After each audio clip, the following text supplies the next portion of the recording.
telah melakukan pemeriksaan kepada yang bersangkutan, dan selanjutnya lini ketiga adalah di tingkat kementerian, yaitu yang dilaksanakan oleh Inspektorat Jenderal.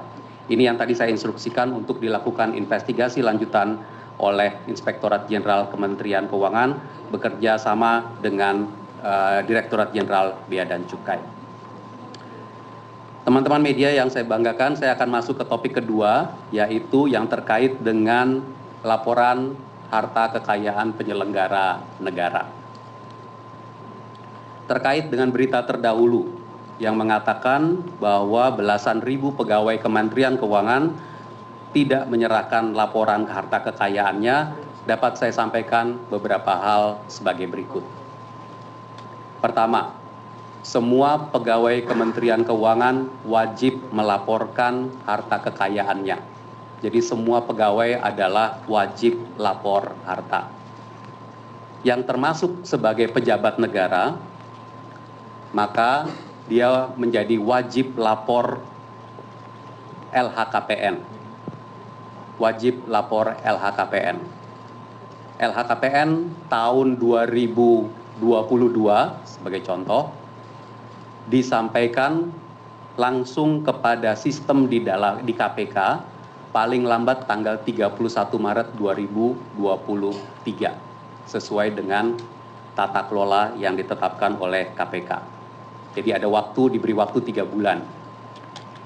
Namun untuk Kementerian Keuangan, kami mewajibkan kepada seluruh pegawai untuk memasukkan LHKPN paling lambat pada akhir Februari. Artinya deadline-nya adalah kemarin. Saya bisa sampaikan di sini bahwa per kemarin untuk wajib lapor LHKPN telah selesai 99,99%. Wajib lapor LHKPN dari Kementerian Keuangan. Wajib lapor ini berarti 1 bulan lebih awal dari yang disampaikan dari deadline yang ditetapkan oleh KPK. Ini memang kebijakan internal Kementerian Keuangan sejak beberapa tahun terakhir, bukan hanya baru tahun ini, dan dimaksudkan memang untuk disiplin pegawai dan juga percepatan agar tidak menumpuk di bulan Maret. Berikutnya, untuk yang tidak termasuk sebagai wajib lapor sebagai pejabat negara, maka pegawai Kementerian Keuangan yang bersangkutan tetap wajib melaporkan harta kekayaannya kepada sistem internal Kementerian Keuangan yang kita sebut dengan ALFA. Di ALFA ini juga melaporkan daftar harta kekayaan.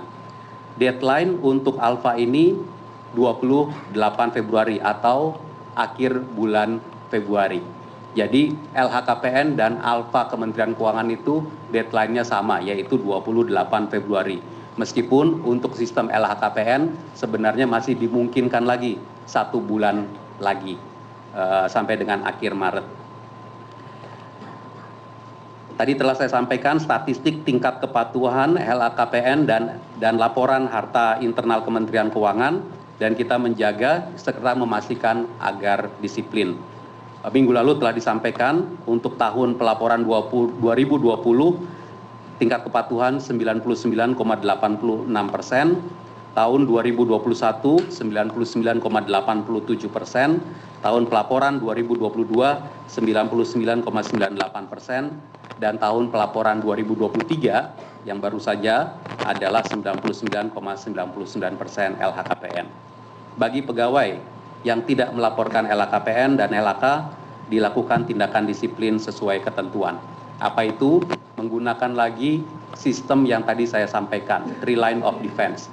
Dipanggil oleh kepala kantornya, diberitahu, disuruh memperbaiki, kalau enggak dipanggil oleh unit kepatuhan internal di Direktorat Jenderalnya, kalau enggak dipanggil oleh Inspektorat Jenderal. Jadi dilakukan pemrosesan seperti itu. Ibu Bapak sekalian, sistem data Kementerian Keuangan yang tadi saya sampaikan sebagai ALFA itu terkoneksi dengan sistem data LHKPN di KPK. dan kita bekerja sama dengan baik, dan kami ingin menyampaikan terima kasih kepada KPK untuk koneksi data tersebut sehingga bisa masuk ke dalam sistem internal Kementerian Keuangan. Data ini digunakan untuk analisis lebih lanjut. Analisisnya seperti apa? Ada dua macam. Analisis formal yang merupakan kelengkapan berkas, kepatuhan menyampaikan, dan seluruh kelengkapan lainnya yang sifatnya administratif. Dan kedua adalah aspek material yang dilakukan untuk menilai kewajaran kepemilikan harta yang dikaitkan dengan profil pegawai yang bersangkutan. Pengujian aspek material ini dilakukan dengan mencocokkan dan menguji tindak lanjut lebih lanjut meliputi profil jabatannya, sumber perolehan harta kekayaannya, harta kekayaan yang tidak dilaporkan potensi itu seperti apa, dan juga informasi transaksi mencurigakan yang berasal dari informasi PPATK. Ini dilakukan di dalam Kementerian Keuangan dan saya undang Pak Irjen untuk memberikan tambahan detailnya kalau ada yang disampaikan. Silakan. Baik Pak, mungkin saya akan menambahkan terkait datanya hasil analitik kami. Jadi selain tadi disampaikan Pak Wamen bahwa Itjen juga mengecek formal juga material. Nah, prinsipnya kita melakukannya dengan data analitik. Dengan data analitik kita bisa tahu anomalinya terhadap harta kekayaan pegawai Kementerian Keuangan. Namun tadi disampaikan Pak Wamen, setelah kita ketemu anomali kita cek lagi, ya kan, terkait dengan profil jabatannya, sumber perolehan kekayaan, harta kekayaan yang tidak dilaporkan, informasi keuangan mencurigakan dari berbagai macam informasi. Nah, pada kesempatan ini kami akan menyampaikan bahwa untuk tahun 2019, LHK 2019, artinya yang dilaporkan tahun 2020, itu ada 33 pegawai tidak clear. Kemudian untuk LHK 2020 atau pelaporan 2021 ada 36 pegawai yang tidak clear. Jadi total ada 69 pegawai tidak clear. Selanjutnya akan kami panggil klarifikasi untuk dilakukan pemeriksaan. Demikian Pak Wamen. Terima kasih. Terima kasih Pak Awan. Teman-teman media yang saya hormati, dengan seluruh sistem yang kita miliki tersebut, kami tetap menyadari bahwa Kementerian Keuangan akan tetap membutuhkan masukan dari masyarakat. Karena itu, sekali lagi saya ingin mengumumkan bahwa Kementerian Keuangan memiliki whistleblowing system yang dapat dijadikan yang merupakan saluran pengaduan yang dapat diakses lewat www.wise.kemenq.go.id atau melalui saluran hotline 134. Dan Pak Irjen juga Inspektorat Jenderal Kementerian Keuangan adalah yang menjaga sistem WISE ini, dan ada yang mau disampaikan Pak Irjen detail ininya, tata kelolanya? Baik Pak Wamen, kami tambahkan terkait tata kelola dari WISE ini, karena WISE ini adalah suatu saluran yang sangat penting buat kami, karena ini adalah indikasi atau deteksi dalam mengawasi pegawai dari Kementerian Keuangan. Nah, ada beberapa tahap kegiatan itu kalau kita menerima pengaduan dalam WISE itu. Yang pertama itu kita verifikasi. Jadi kita verifikasi, kita cek relevansi dengan tusi Kemenq dulu aduannya. Yang kemudian adakah indikasi awal pelanggaran? Apakah ini disiplin, non-fraud, atau fraud, gitu, tindak pidana. Kemudian setelah kita verifikasi, kita lakukan kajian. Kajian ini kita lakukan pendalaman atas pengaduan tersebut, data-datanya yang ada di Kemenq. Kemudian kita juga menghubungi pelapor apabila diperlukan untuk melengkapi bukti-bukti. Nah, setelah itu kalau dari hasil verifikasi, kajian, semakin dapat informasi yang terang buat kita akan lanjutkan dengan kegiatan pengumpulan bahan keterangan. Jadi kita mengumpulkan bukti pendalaman melalui kegiatan yang sifatnya di lapangan. Kemudian minta keterangan kepada pihak-pihak terkait. Nah, apabila itu sudah terbukti dari full bucket, kita lanjutkan kepada audit investigasi. Jadi audit investigasi ini dilakukan terhadap prinsipnya ya, pengaduan yang setelah dilakukan verifikasi, kajian, full bucket, memiliki informasi yang lengkap disertai dengan bukti yang kuat dan valid.